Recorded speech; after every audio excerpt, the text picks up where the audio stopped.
Mr. President, please accept our heartfelt gratitude for agreeing to give an interview to the Russian company VGTRK and the RIA Novosti agency.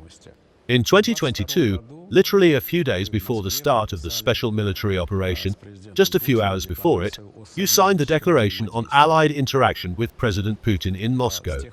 The world has dramatically changed ever since. What does the alliance between Azerbaijan and Russia mean now?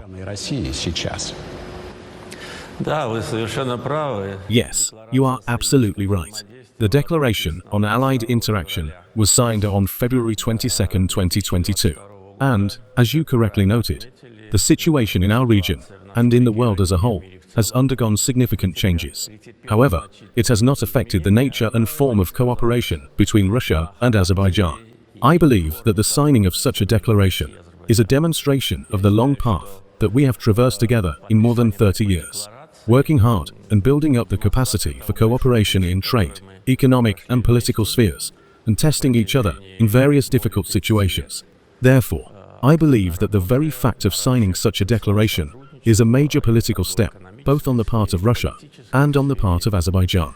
It is the highest form of interaction and cooperation, especially if we take into account the fact that we are neighboring countries, neighbors, both in the Caucasus and in the Caspian region. In many ways, the foreign policy priorities of our countries coincide. So, of course, the signing of such a document is a historic event, I would say. But of course, as allies, we immediately began to work hard in various areas, even those that were somewhat in the shadow of the bilateral format.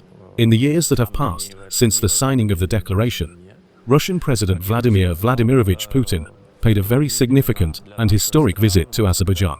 He had visited us many times before, but this visit was quite special. It was a state visit. It was made in the summer of this year for the first time. And within the framework of that visit, we not only reaffirmed the allied nature of our relations, but also outlined ways to further develop bilateral cooperation. Today, Russia and Azerbaijan are two reliable partners. And I think that there is no doubt about this in Azerbaijan or Russia. As I have already said, in difficult times for our countries, we have always demonstrated understanding of the situation and acted in a friendly manner. I am confident that this will continue to be the case. Of course, we keep on finding new areas for trade and economic cooperation. Our trade is on the rise, perhaps not as fast as we would like it to, but there is a momentum nonetheless. We are also reaching pre-COVID levels in terms of visits of Russians to Azerbaijan, which also shows that the atmosphere, both politically and in terms of people-to-people contacts, is as positive as possible, because such trips and mutual visits are carried out in directions people feel comfortable in.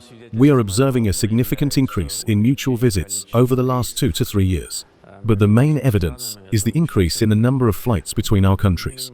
I think there are at least twice as many flights now as in Soviet years. So, we are happy with the way our relations are developing. We value them, and I am sure that this positive dynamic will be maintained next year as well.